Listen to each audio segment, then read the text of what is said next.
Well, hey there and welcome back for another Secondhand Opinions video. I'm Jason Alderman, the internet's favorite fat-mouth fat-ass, bringing you fat stacks of fuck facts.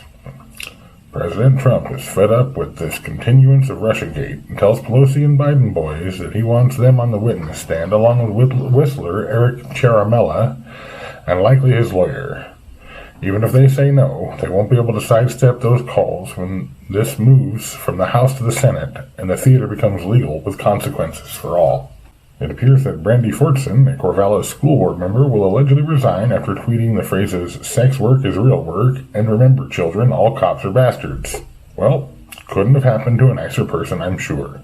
Tulsi Gabbard issues legal request for retraction of Hillary Clinton's previous accusation of being a Russian asset in the beginnings of what may become a defamation suit. Good stuff. These folks need to start facing the consequences for their behavior.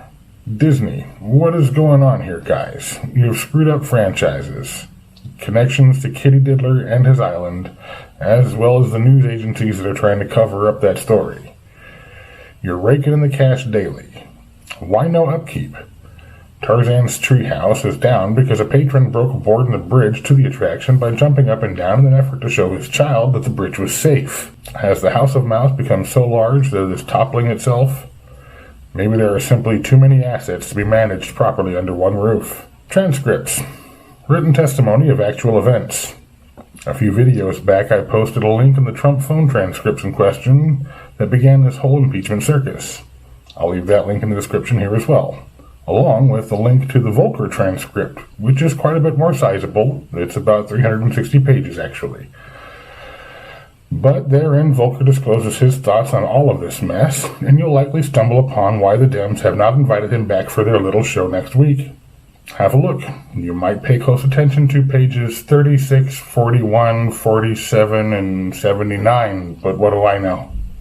New Hampshire man Rod Webber attempts to enter the presidential race under the moniker Epstein did not kill himself, but he and his $1,000 were denied entry for the second time. It seems Secretary of State Bill Gardner refuses to take the young man's money or take him seriously. Bernie gives into the idea that gun buybacks are unconstitutional, and that's a good thing. Too bad Joy Behar had to undermine all faith and trust that the Dems wouldn't just take away our right to self-defense by force.